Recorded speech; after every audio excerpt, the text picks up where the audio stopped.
So we have a leisurely morning, and so we have a little bit of time right now, and what I'd like to do is tell you a little bit about myself, because everybody is asking me, you all seem to be curious, who's this guy? Where'd you come from? And my travel background began in the womb, I guess. My parents were military and moved all around. By the time I was 4 years old, we moved from Ohio to Kentucky to Long Island and then to London. And I found myself in school in London at the age of 4, and we stayed there for 3 years. I was the only American in a British school, so I had a heavy British accent by the time I was 6.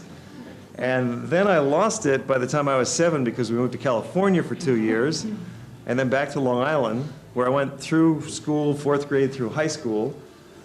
It's only 8 years, but I'm still a Long Islander, you know, New Yorker. And then I moved to Rhode Island to go to college, graduated from Brown in '67, and moved straight to Hawaii. So I got smart and moved to Honolulu about 25 years ago, and I've been there ever since, traveling to the mainland. I've been all over the mainland in that time period. And then, as a little kid, back when I was 6, we toured all over Europe. I've got pictures of myself, home movies, standing on the steps of the Eiffel Tower and Notre Dame and at the Colosseum. And so this travel thing got into my blood at a very early age. And in 1985, I began traveling in Europe on my own. I spent about 6 weeks traveling all over Europe with a Eurail pass and came to Lucerne, came all the places that we visited. And then in '86, I began leading tours. Spain and Portugal, and in '87, a couple of bus tours through Europe. '88, another couple of bus tours through Europe. And I realized that bus tours is not the way to go if you really want to enjoy Europe. Changing cities every night. You get into a place at 4 in the afternoon, you have a quick city tour on the bus, you pack your bags and you're gone the next morning, and I think you all know what I'm talking about. So therefore I pioneered the train trip as a way to really see Europe. And we've been doing this now for 3 years, and each time it gets a little bit better, a little bit more interesting, and this trip once again is better than the previous. Every time it gets better, but each city gets better and better, you notice, as we travel.